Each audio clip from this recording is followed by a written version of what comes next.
नमस्कार, दिल्ली न्यूज में आपका बहुत बहुत स्वागत है। चलिए देखते हैं आज की 25 फटाफट काम की और महत्वपूर्ण बड़ी खबरों को। पर इससे पहले वीडियो को लाइक करना बिल्कुल न भूलें।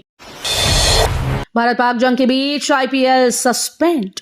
भारत पाकिस्तान जंग का असर आईपीएल पर पड़ गया है। बीसीसीआई ने आईपीएल 2025 को सस्पेंड कर दिया। बीसीसीआई ने इस फैसले के पीछे सुरक्षा कारणों का हवाला दिया। आईपीएल के सस्पेंड होने के संकेत धर्मशाला में ही मिल गए थे जब पंजाब किंग्स और दिल्ली कैपिटल के बीच मैच रद्द हुआ। पाक रक्षा मंत्री बोले, अब जंग होना तय, हमारे पास कोई विकल्प नहीं बचा। पाकिस्तानी रक्षा मंत्री ख्वाजा आसिफ ने कहा कि भारत पाक की जंग अब तय है। उन्होंने एक टीवी इंटरव्यू में जंग होने के सवाल पर कहा कि इसके अलावा कोई और विकल्प नहीं बचा। इससे पहले ख्वाजा आसिफ ने संसद में कहा था कि यूनाइटेड नेशन में पाकिस्तानी मिशन बेहतर तरीके से अपना पक्ष रख रहे हैं। वहीं सेना के प्रवक्ता अहमद चौधरी ने कहा कि भारत सरकार आतंकियों की फंडिंग में शामिल है। एलओसी के बाद अपने पास सीमा पर अलर्ट भेजी गई अतिरिक्त फोर्स। भारत पाकिस्तान के बीच बढ़ते तनाव को देखते हुए जिले में सतर्कता बढ़ा दी गई है। भारत नेपाल सीमा पर अतिरिक्त फोर्स भेज दी गई। दिन के साथ ही रात में भी प्रभावी गश्त के निर्देश दिए गए। पुलिस और एसएसबी के जवान पीहड़ और कच्चे रास्तों पर नजर रख रहे हैं। भारत ने अपनी एयर डिफेंस को किया मजबूत। हमला रोकने के साथ काउंटर अटैक में भी सक्षम। पाकिस्तान के साथ तनाव के बीच भारत की वायुसेना का दम पूरी दुनिया देख रही है। बीती रात जब पाकिस्तान की ओर से भारत पर 300 से ज्यादा ड्रोन दागे गए तब देश के एयर डिफेंस सिस्टम ने हर हमले को नाकाम कर दिया। इससे विपरीत भारत ने पाकिस्तान के रावलपिंडी, लाहौर और कराची जैसे शहरों पर जवाबी कार्रवाई करते हुए ड्रोन अटैक किए, जिसमें भारी नुकसान पहुंचा। भारत ने जम्मू कश्मीर और पंजाब में कई पाकिस्तानी ड्रोन मार गिराए। ऑपरेशन सिंदूर से बौखलाए पाकिस्तान ने भारत के सैन्य ठिकानों को निशाना बनाने की कोशिश की, जिसे भारतीय सेनाओं ने पूरी तरह से नाकाम कर दिया। लड़ाकू विमानों, ड्रोन, रॉकेट व मिसाइल के जरिए पाकिस्तान ने रात 8 से 10 बजे के बीच जम्मू, पठानकोट, फिरोजपुर, कपूरथला, जालंधर व जैसलमेर के सैन्य ठिकानों और आयुध केंद्रों पर हमला किया। भारत ने जवाबी कार्रवाई में पाकिस्तान के हमले को नाकाम कर दिया और उसके रडार सिस्टम को तबाह कर दिया। नागरिकता साबित करने के लिए अब आधार पैन नहीं चलेगा, सिर्फ ये 2 दस्तावेज होंगे मान्य। आज के समय में हर सरकारी काम में आधार कार्ड और पैन कार्ड की जरूरत होती है, लेकिन अब केंद्र सरकार ने एक बड़ा बदलाव कर दिया है। अगर आप सोच रहे हैं कि आधार या पैन से अपनी भारतीयता, नागरिकता को साबित कर देंगे तो रुकिए। अब सरकार ने यह साफ कर दिया है कि नागरिकता के सबूत के तौर पर केवल जन्म प्रमाण पत्र और देश में रहने का प्रमाण ही मान्य होंगे। इस बदलाव का असर लाखों लोगों पर पड़ेगा, खासकर उन लोगों पर जो पासपोर्ट बनवा रहे हैं या योजनाओं का लाभ लेना चाहते हैं। एमसीडी में स्थायी व वार्ड समिति के खाली पदों के लिए चुनाव की तारीख घोषित। दिल्ली नगर निगम की स्थायी समिति में खाली पड़े पदों को भरने के लिए चुनाव की तारीख आ गई है। ये चुनाव 22 मई को होंगे और साथ में इसी दिन विभिन्न वार्ड समितियों के अध्यक्ष और उपाध्यक्ष के लिए भी चुनाव कराए जाएंगे। इस बात की जानकारी शुक्रवार को नगर निगम की तरफ से एक नोटिस जारी करते हुए दी गई। पेट्रोल पंप पर कल से नहीं लेंगे यूपीआई पेमेंट। आम आदमी की जिंदगी आज से थोड़ी बदल सकती है। जिस यूपीआई और डिजिटल पेमेंट ने उनकी जिंदगी आसान बनाई, आज से पेट्रोल पंप पर वही उनकी मुश्किल बढ़ाने वाला है। आज से पेट्रोल पंप मालिकों ने यूपीआई समेत अन्य डिजिटल प्लेटफॉर्म से पैसा न लेने का ऐलान किया है। डिजिटल पेमेंट के माध्यम से साइबर फ्रॉड बढ़ने की वजह से देश के कई शहरों में पेट्रोल पंप मालिक और संगठनों ने डिजिटल तरीके से पेमेंट न लेने का फैसला किया। दिल्ली में बनेगा 1000 बेड वाला देश का सबसे बड़ा चाइल्ड हॉस्पिटल। दिल्ली एनसीआर के लोगों के लिए एक बड़ी खुशखबरी है। दिल्ली में देश का सबसे बड़ा child medical science hospital and research centre बनेगा। इसके लिए कलावती सरन अस्पताल में अत्याधुनिक सुविधाओं को बढ़ाया जाएगा।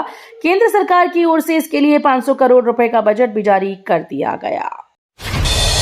दिल्ली के आईएनए सब रजिस्ट्रार ऑफिस से रिकॉर्ड गायब, गड़बड़ी का पता लगाएगी 3 सदस्यीय कमेटी। दिल्ली के सबसे पॉश इलाकों की प्रॉपर्टी का रजिस्ट्रेशन करने वाले आईएनए स्टेट सब रजिस्ट्रार ऑफिस से रिकॉर्ड गायब होने का मामला सामने आया। अधिकारियों को पता चला कि यहां बड़ी मात्रा में गड़बड़ियां की गईं और उसे छिपाने के लिए दस्तावेज फाड़ दिए गए। इस गड़बड़ी का पता लगाने के लिए दिल्ली सरकार के वरिष्ठ अधिकारियों ने एक कमेटी गठित की है। दिल्ली में आंधी और बारिश का येलो अलर्ट, 15 मई तक का वेदर अपडेट जारी।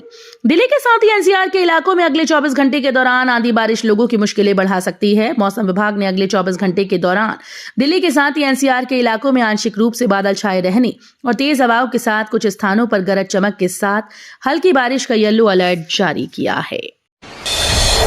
दिल्ली के इंदू अंडरपास को जलभराव से बचाने पीडब्ल्यूडी करने जा रही ये काम। बारिश के मौसम में शहर के जलभराव वाले कुछ इलाकों पर नजर रखने के लिए दिल्ली सरकार के पीडब्ल्यूडी विभाग ने एक नई योजना बनाई। विभाग ने शहर के जलभराव वाले प्रमुख स्थानों में से 2 हॉटस्पॉट की निगरानी करने के लिए वहां पर 11 सीसीटीवी कैमरे लगाने का फैसला किया है। सीए की 9 मई से 14 मई के बीच होने वाली परीक्षाएं स्थगित।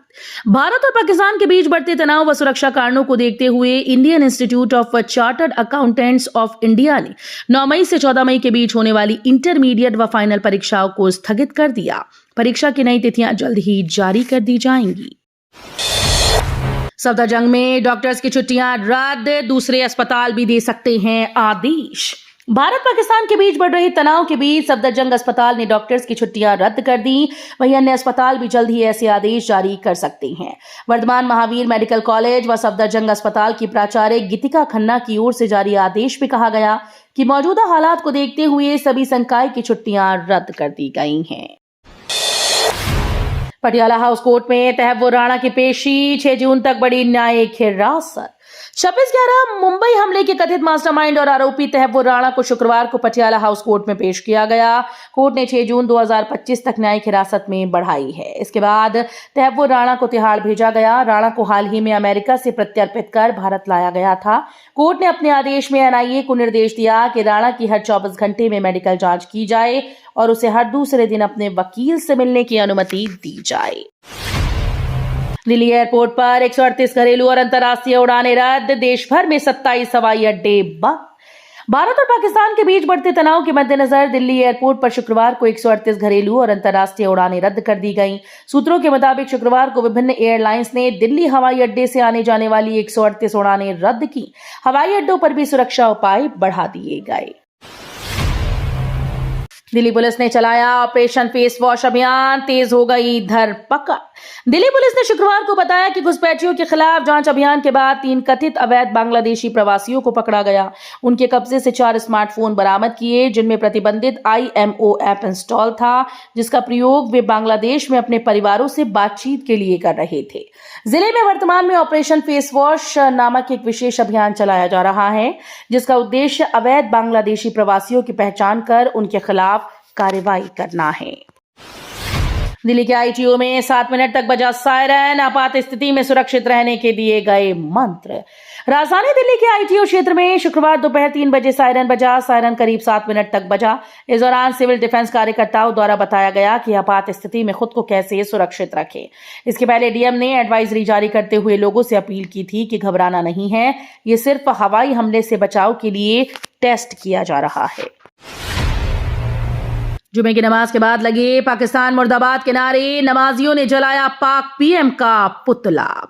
भारत पाकिस्तान के बीच चल रहे तनाव के बीच पूर्वी दिल्ली के मुस्तफाबाद में जुमे की नमाज के बाद नमाजियों ने पाकिस्तान के पीएम का पुतला जलाया। यही नहीं, नमाजियों ने पाकिस्तान की हरकत को शर्मनाक और कायराना बताते हुए पाकिस्तान मुर्दाबाद के नारे भी लगाए। इसके साथ ही हिंदुस्तान जिंदाबाद के नारे भी लगे। पाकिस्तान में आतंकी ठिकाने तबाह होने पर यमुना पार के मुस्लिमों ने गुरुवार को भी खुशी मनाई थी, मिठाइयां बांटी गई। दिल्ली के अरुण जेटली स्टेडियम को बम से उड़ाने की धमकी, डीडीसीए को आया ईमेल। दिल्ली और जिला क्रिकेट संघ को शुक्रवार को एक धमकी भरा ईमेल मिला, जिसमें पाकिस्तान के खिलाफ भारतीय सशस्त्र बलों के द्वारा किए जा रहे ऑपरेशन सिंदूर का बदला लेने के लिए नई दिल्ली के अरुण जेटली स्टेडियम को बम से उड़ाने की धमकी दी गई। डीडीसीए के एक शीर्ष अधिकारी ने IANS को बताया कि शुक्रवार सुबह अरुण जेटली स्टेडियम को ईमेल के जरिए बम से उड़ाने की धमकी मिली और पुलिस में शिकायत दर्ज कराई गई। दिल्ली में इंडिया गेट कराया गया खाली, सीमा पर पाकिस्तान की गोलीबारी जारी। पाकिस्तान में भारतीय हवाई हमलों के जवाब में दिल्ली पुलिस ने राजधानी में हाई अलर्ट जारी कर दिया है। दिल्ली पुलिस ने सभी महत्वपूर्ण स्थानों पर सुरक्षा बढ़ा दी, खासकर भीड़भाड़ वाले बाजारों में। लोगों से संदिग्ध वस्तुओं की सूचना तुरंत पुलिस को देने की अपील की गई। भारत के ऑपरेशन सिंदूर से घबराया अंडरवर्ल्ड डॉन दाऊद इब्राहिम पाकिस्तान छोड़कर भागा। भारत और पाकिस्तान में बढ़ते तनाव के बीच most wanted underworld don Dawood Ibrahim Pakistan छोड़कर भाग गया है। सालों से वो पाकिस्तान के कराची शहर में रह रहा है। भारत के ऑपरेशन सिंदूर से पाकिस्तान इतना घबरा गया कि आतंक को पनाह देने वाले पाक ने अंडरवर्ल्ड डॉन दाऊद इब्राहिम, उसके खास गुर्गे छोटा शकील और मुन्ना झिंगड़ा को छिपा दिया है। नक्सलियों को हथियार सप्लाई करने के मामले में आरोप पत्र दाखिल, एनआईए ने की कार्रवाई। नेशनल इन्वेस्टिगेशन एजेंसी ने 4 आरोपियों के खिलाफ चार्जशीट दाखिल की। इन पर नक्सलियों और अन्य अपराधियों को अवैध हथियार सप्लाई करने का आरोप है। ये जानकारी शुक्रवार को एक आधिकारिक बयान में दी गई। हिजबुल मुजाहिदीन के प्रमुख सैयद सलाहुद्दीन के जेल में बंद बेटों ने दिल्ली हाईकोर्ट का दरवाजा खटखटाया। हिजबुल मुजाहिदीन के प्रमुख सैयद सलाहुद्दीन के जेल में बंद बेटों ने शुक्रवार को दिल्ली हाईकोर्ट का दरवाजा खटखटाया। सैयद सलाहुद्दीन के जेल में बंद बेटों ने याचिका दायर कर परिवार के सदस्यों को फोन करने की सुविधा बहाल करने की मांग की। मुख्य न्यायाधीश जस्टिस DK उपाध्याय और जस्टिस तुषार राव गिडेला की पीठ ने जब देखा कि राज्य और जेल अधिकारियों की ओर से कोई पेश नहीं हुआ तो तारीख को आगे बढ़ा दिया गया। भारत पाक तनाव के बीच दिल्ली की ऐतिहासिक जगह पर बढ़ाई गई सुरक्षा। भारत और पाकिस्तान के बीच तनाव अब तक की चरम स्थिति पर है। इंडिया के जबरदस्त प्रहार से पाकिस्तान की हेकड़ी निकल गई। भारतीय सेना ने पाकिस्तान के 2 JF-17 और 1 F-16 फाइटर जेट को मार गिराया। साथ ही पाकिस्तान एयरफोर्स का AWACS विमान पाकिस्तान के ही पंजाब प्रांत में ध्वस्त कर दिया गया। इन सब के बीच एहतियात के रूप में दिल्ली में भी सुरक्षा के कड़े इंतजाम कर दिए गए हैं। तो ये थी आज की बड़ी खबरें। रोजाना ऐसे ही सबसे पहले अपडेट पाने के लिए चैनल को सब्सक्राइब करना बिल्कुल न भूलें। धन्यवाद।